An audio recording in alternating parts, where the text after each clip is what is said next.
Hi, this is Jeremy Reynolds from Joy Junction. I'm out here on the West Mesa with Jamie. Hey, Jamie, you know, we've just given you and your hubby there some food and so on. It's a Sunday afternoon, but how does it make you feel that to get some food, some blankets and so on? Oh, it's wonderful.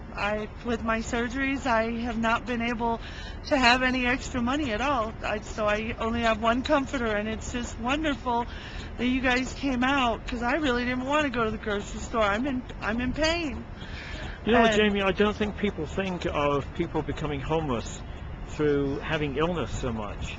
Tell me how you arrived at your plight. I was a CNA CMA for 22 years after being a missionary pastor's daughter over the road for 13 years of my life.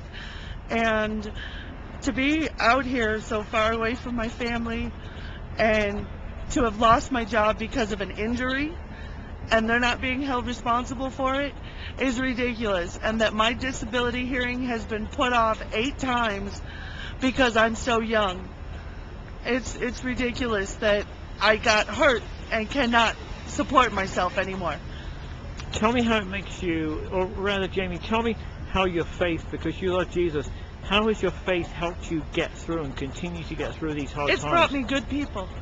You know, good people in my life has just shown up at the times when I really needed it, when I was about to cry and say I give up. And I feel God has brought me them because I have done His work for so long in my life. Track back a minute, Jamie. You were living where before here? Chicago. Chicago, and you lost your job. What happened then?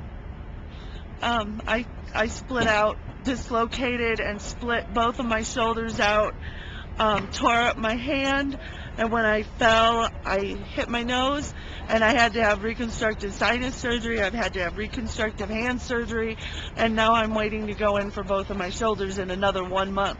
But then you're in Chicago, and then your husband lost his job too?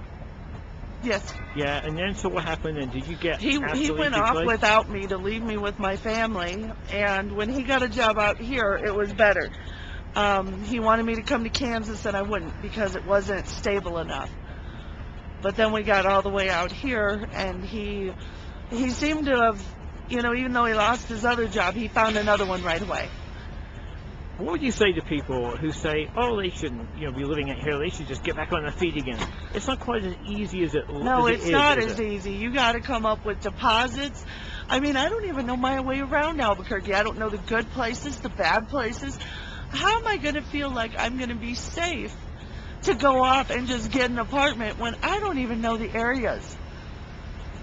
And have you had issues like maybe trying to have employees get a hold of you on the phone or appointments or...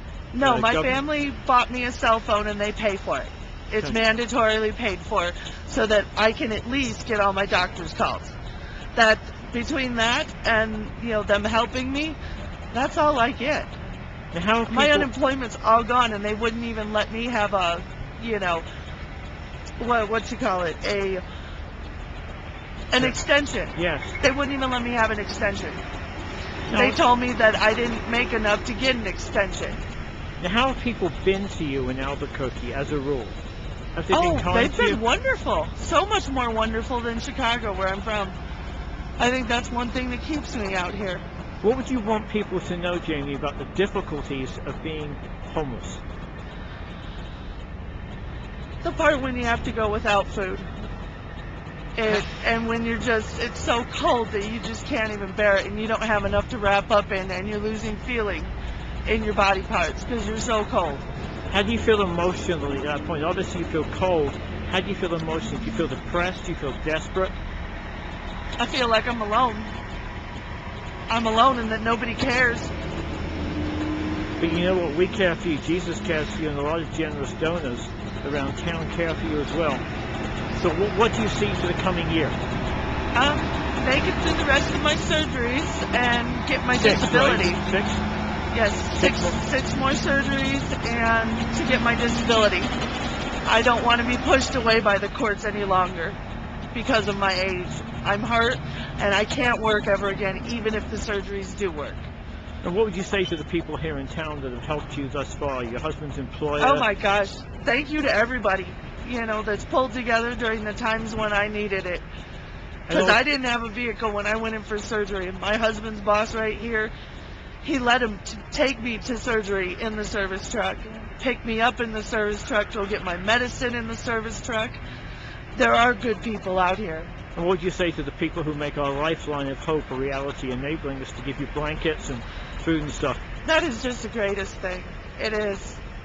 Because if not for you guys, I'd have to wait a whole nother month before, well, between these two surgeries, that I will be able to buy it myself.